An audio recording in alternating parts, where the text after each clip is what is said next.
Halo sahabat Raas TV2, bagaimana kabar Anda semuanya? Semoga sehat selalu, panjang umur, dan dilancarkan rezekinya, amin. Assalamualaikum warahmatullahi wabarakatuh.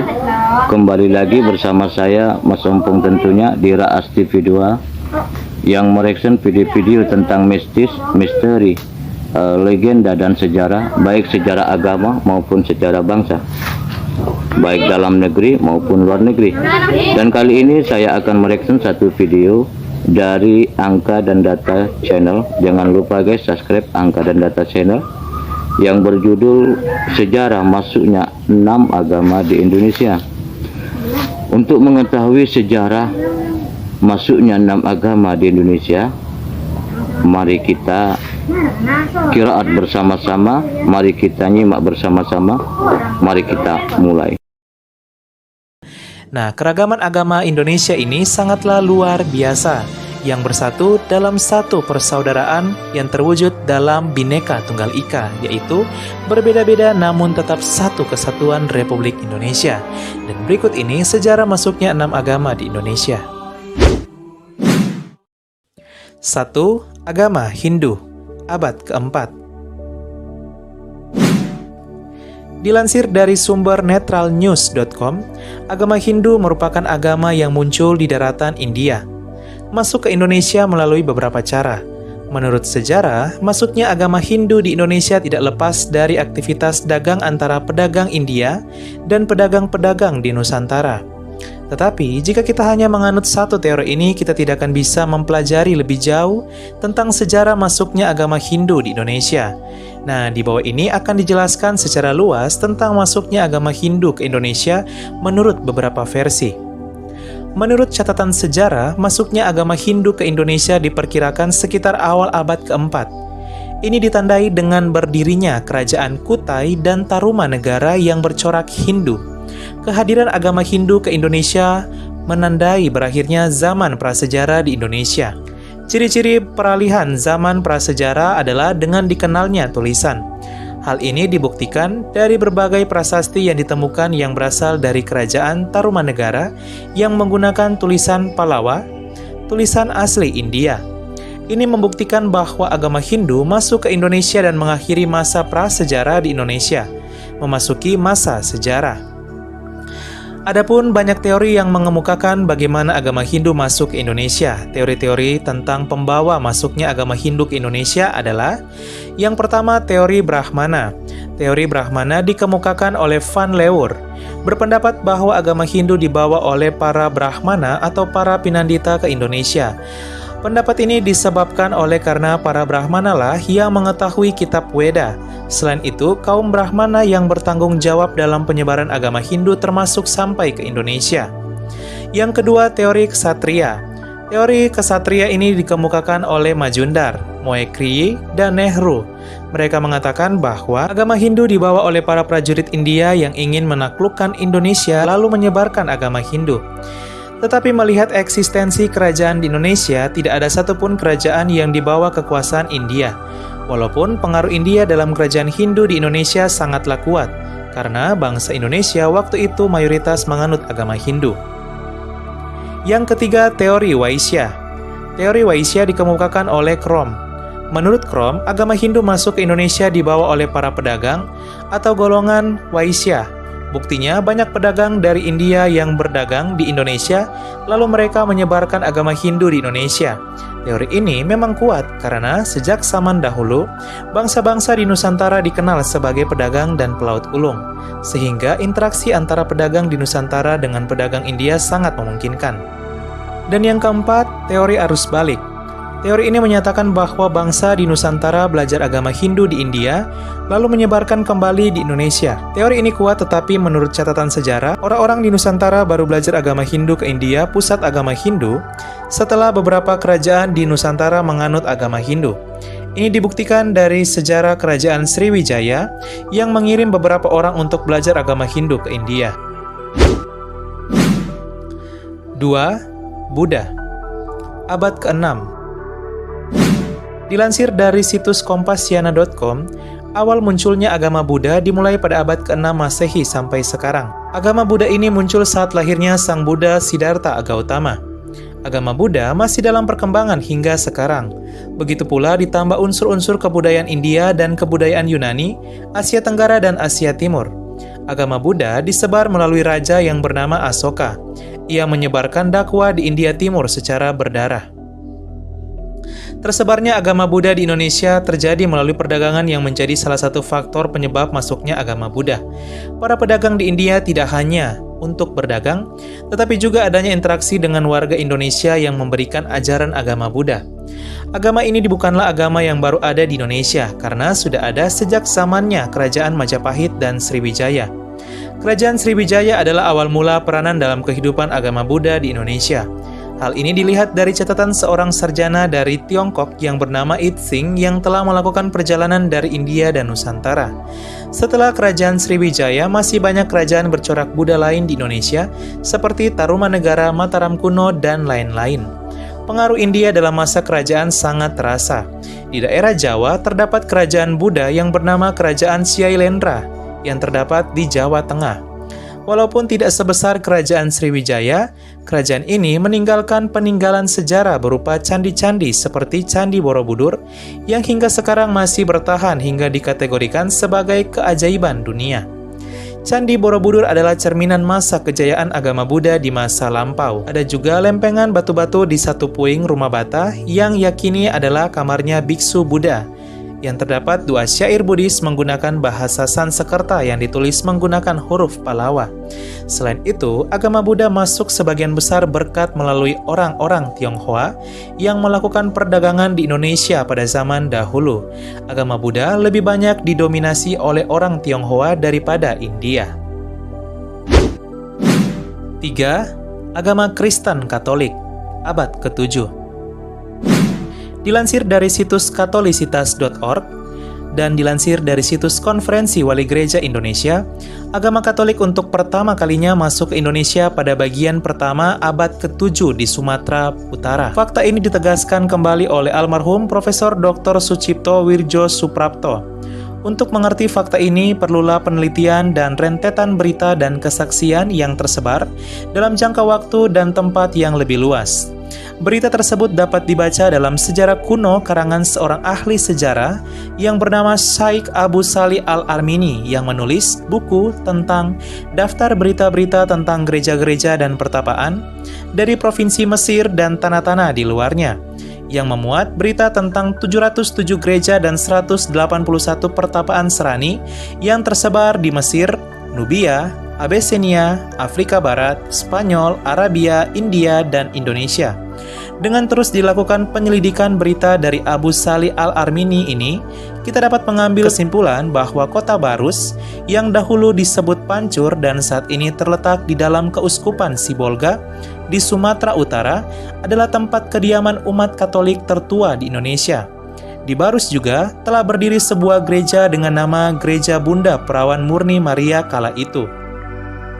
Perkembangan agama Katolik di Indonesia semakin pesat dan meluas ketika kedatangan bangsa Portugis di abad ke-15 sampai 16. Kiprah Gereja Katolik di Indonesia semakin berkembang pesat ketika kedatangan bangsa Portugis ke Kepulauan Maluku dalam semangat gold, kekayaan, glory, kejayaan, dan gospel, kesucian. Dan yang paling khusus yaitu gospel, yaitu menjalankan tugas suci menyebarkan iman Katolik. Saat kedatangan bangsa Portugis ke Indonesia, orang pertama yang dibaptis menjadi Katolik kala itu adalah orang Maluku, yaitu Kolano Mamuya, yang merupakan kepala kampung yang kini berada di Provinsi Maluku Utara, yang dibaptis bersama seluruh warga kampungnya pada tahun 1534 setelah menerima pemberitaan Injil dari Gonzalo Veloso, seorang saudagar Portugis. Ketika itu, para pelaut Portugis baru saja menemukan kepulauan rempah-rempah itu, dan bersamaan dengan para pedagang dan serdadu-serdadu, para imam Katolik juga datang untuk menyebarkan Injil. Salah satu pendatang di Indonesia itu adalah Santo Franciscus Xaverius yang pada tahun 1546 sampai 1547 datang mengunjungi Pulau Ambon, Saparua, dan Ternate. Ia juga membaptis beberapa ribu penduduk setempat. Sedangkan dari sumber New Advent Catholic Encyclopedia Disebutkan di sana adalah pemberitaan Rasul Thomas ke India yang menyebabkan Raja India yang bernama Gundafor bertobat dan menjadi pengikut Kristus. Katolik pun berkembang di India Selatan, kemudian disebarkan oleh orang-orang India sampai ke Sumatera, tepatnya sampai di Sumatera Utara di Barus seperti yang dijelaskan tadi, yang kala itu sebagian besar orang India yang membawa iman Katolik adalah para pedagang di abad ke-7. 4. Konghucu, abad ke-7. Dilansir dari situs Kompasiana.com dan Harmony.or.id, orang Tionghoa telah datang ke Nusantara melakukan kontak sosial dalam perdagangan rempah-rempah dengan Sriwijaya sejak abad ke-7 atau sebelumnya. Saat itu, Sriwijaya merupakan otoritas politik dan komersial di Kepulauan Indonesia bagian barat hingga tengah dan mengendalikan semua penyeberangan laut ke pulau-pulau rempah dan Selat Malaka. Namun, bukti historis pemukiman permanen pertama di kota-kota di sepanjang pantai utara Jawa belum muncul sampai abad ke-13. Pada tahun 1292, serbuan 20.000 pasukan ekspedisi Kubilai Khan ke kerajaan Singasari untuk menghukum Kartanegara menemui kekalahan, dan sisa-sisa pasukan menetap secara permanen di Jawa. Migrasi selanjutnya datang dari kontak sosial Provinsi Fujian dan pemukiman Tionghoa di pantai utara Jawa perlahan terlihat sejak 1411. Pada akhir abad ke-15, semakin banyak bukti perdagangan maritim swasta yang beroperasi di Tiongkok Selatan sampai ke Asia Tenggara, termasuk Kepulauan Nusantara. Ajaran Konfusius atau Konfusianisme yang kemudian bertransformasi menjadi agama Konghucu di Indonesia merupakan kepercayaan agama dan bagian dari cara hidup tradisi Tiongkok yang diwariskan dari masa lampau. Konfusianisme atau Konghucu di Indonesia dapat ditelusuri kembali sejak abad ke-17, di mana di Pontianak terdapat bangunan tua sebagai tempat pemujaan bagi Konfusius. Kehadiran agama Konghucu di Indonesia telah berlangsung berabad-abad lamanya. Klenteng Ban Hing Kiong di Manado didirikan pada tahun 1819. Di Surabaya didirikan tempat ibadah agama Konghucu yang disebut mula-mula Bun Chiang Su. Kemudian dipugar kembali dan disebut sebagai Bun Bio pada tahun 1906. Sampai dengan sekarang, Bun Bio yang terletak di Jalan Kapasan 131 Surabaya masih terpelihara dengan baik di bawah asuhan Majelis Agama Konghucu atau Makin. Bun Bio, Surabaya. Didirikan Kong Kau Hue sebagai lembaga agama Konghucu pada tahun 1918. Pada tahun 1923 telah diadakan Kongres pertama Kong Kau Chong Hue, Lembaga Pusat Agama Konghucu di Yogyakarta, dengan kesepakatan memilih kota Bandung sebagai pusat. Pada tanggal 25 September 1924 di Bandung, diadakan Kongres kedua yang antara lain membahas tentang tata agama Konghucu supaya seragam di seluruh kepulauan Nusantara. 5. Islam, abad ke-13 Masehi. Dilansir dari situs kumparan.com, masuknya agama Islam di Indonesia dapat dilihat dari beberapa teori, diantaranya teori Gujarat dan Persia. Yang pertama, teori Gujarat. Pendapat tentang teori masuknya Islam ke Indonesia yang pertama datang dari teori Gujarat. Dalam teori ini diceritakan Islam masuk ke Nusantara pada abad ke-13 Masehi dari para pedagang India Muslim. Teori ini berkembang dari Piet Snapel dari Universitas Leiden yang mengatakan bahwa asal-muasal Islam dari Gujarat dan Malabar, India. Kemudian orang Arab bermazhab Syafi'i bermigrasi ke India dan orang Indialah yang membawanya ke Indonesia.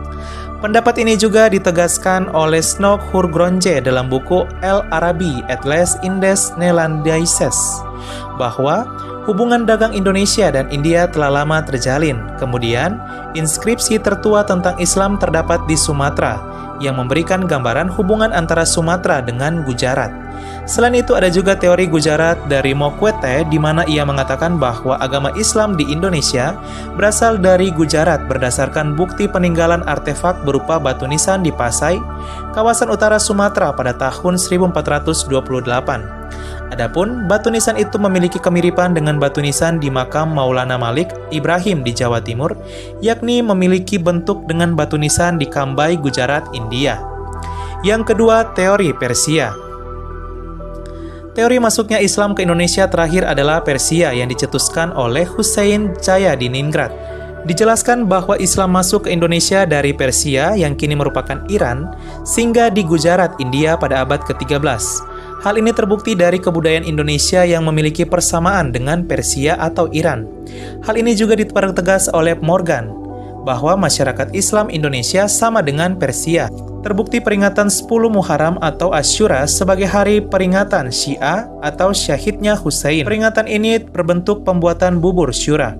Selain itu, di Minangkabau, Sumatera Barat, bulan Muharram juga dikenal sebagai bulan-bulan Husain. Lalu di wilayah Sumatera, khususnya di bagian tengah, diperingati dengan mengarak keranda Husain untuk dilemparkan ke sungai. Selain itu, teori ini juga didukung dengan kesamaan ajaran Syekh Siti Jenar dengan ajaran Sufi Iran Al-Halaj. Kemudian, penggunaan istilah bahasa Iran dalam sistem mengeja huruf Arab untuk tanda bunyi harakat dalam pengajian Al-Quran tingkat awal.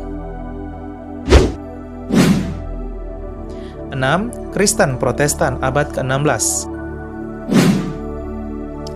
Dilansir dari situs ikromzain.com dan historia.id, agama Kristen Protestan dibawa oleh Belanda saat datang ke Nusantara setelah salah seorang pengelana dan pedagang Belanda bernama Jan Huygens van Linschoten membuat buku. Perjalanannya berjudul Itinerario atau sering diucapkan para travel blogger sebagai itinerary. Buku ini menyingkap bagaimana cara menuju Nusantara dari Eropa yang saat itu hanya diketahui Portugis. Berkat buku ini, ekspansi perusahaan dagang Belanda ke wilayah Nusantara pun mulai dilakukan. Salah satunya adalah ekspedisi terkenal yang dipimpin oleh Cornelis de Houtman pada tahun 1596 di Banten. Agama Kristen Protestan yang dibawa oleh Belanda bercorak Lutheran dan Calvinis. Oleh karena itu, kebanyakan gereja-gereja Protestan di Indonesia beraliran Lutheran dan Calvinis. Aliran Lutheran seperti HKBP dan aliran Calvinis seperti Gereja Masehi Injili di Minahasa, Gereja Kristen Indonesia, dan Gereja Protestan Indonesia bagian Barat. Kejayaan VOC turut menjadikan penyebaran agama Kristen Protestan di Indonesia semakin berkembang pesat. VOC mendukung penyebar Protestan mengambil alih umat Katolik yang ada di kawasan Indonesia Tengah dan Timur, seperti Sulawesi Utara, Maluku, dan Maluku Utara. Misi Katolik dari Portugis dilarang oleh Belanda dan banyak umat Katolik kemudian diprotestankan, khususnya di Kepulauan Maluku dan Sulawesi Utara seperti Minahasa dan Kepulauan Sitaro. Protestan menjadi anak emas VOC dan mengalami masa kejayaan. Sementara agama Katolik yang lebih dulu mendominasi wilayah Indonesia Timur harus terdesak dan menyisakan wilayah NTT khususnya Flores dan Timor Leste sebagai basis utamanya yang pengaruh Portugisnya lebih kuat dibandingkan dengan Belanda. Kala itu Portugis menjadi musuh dari Belanda. Kemudian VOC bangkrut. Meskipun telah bangkrut, kerajaan Belanda menerapkan pemisahan antara gereja dan negara. Pemerintah Hindia Belanda tetap memberikan peran besar dalam perkembangan Protestan. Atas inisiatif pemerintah kolonial, orang-orang Kristen Protestan digabung dalam satu organisasi gereja Protestan di Hindia Belanda. Pemerintah kemudian mensubsidi gereja dan menggaji para pendeta. Demi kepentingan politik kala itu, pemerintah mengizinkan penginjilan ke daerah-daerah. Ya, sahabat angka dan data, itulah dia sejarah masuknya 6 agama di Indonesia. Wah, luar biasa ya. Kita meskipun berbeda secara iman, namun kita merupakan satu kesatuan kemanusiaan. Walaupun kita berbeda-beda, namun ingat, kita tetaplah satu kesatuan Republik Indonesia. Kita sudah selesai menonton satu video dari Angka dan Data Channel. Jangan lupa guys, subscribe Angka dan Data Channel yang berjudul Sejarah Masuknya 6 Agama di Indonesia. Dan saya sangat berterima kasih kepada Angka dan Data Channel dan juga kepada teman yang telah merekomendasikan video ini untuk saya reaction. Dan semoga